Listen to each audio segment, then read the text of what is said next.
Wow, we're already heading into Unit 3.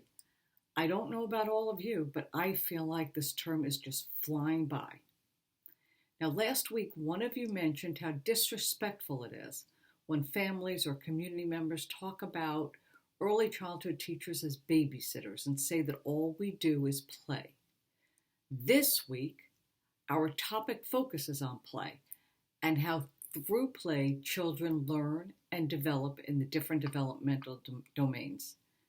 This topic is so important for you guys to understand, but also for all of us to be able to explain to others why we do what we do and how children benefit from purposeful play. Hopefully, after this week, when other adults walk into our classrooms, they will be able to pick out the important learning going on and how we're helping the children improve their skills. Now, the discussion board is pretty straightforward this week. Your initial post is going to state 2 things about play you learned from the first video and 2 things you observed in the second video that created an environment of play.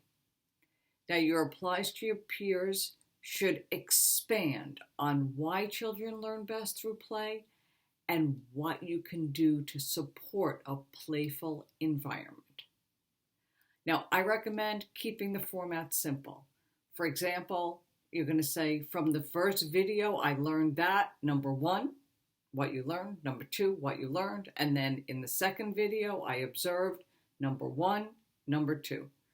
Okay, now, of course, each bullet point should contain at least 2 sentences and include an explanation of the why. Why is this important? Why is what you observed playful? And why will it support children's learning? You don't need to continue to introduce yourselves in the discussion board. Your name appears with your post. By now, I hope that we're all getting to know one another. And you don't need to say, I'm such and this is why, I'm learning about early childhood. That happened in Unit 1. We should be good. When you reply to a classmate, of course, it's nice to say the person's name. Sally, I think that, ... Because sometimes with that long thread, we might not be sure who exactly you're replying to. So to put their name at the beginning of your post is a good idea. It's going to be a beautiful week in the Northeast. I hope that you all find time to get outside and play. Have a good week.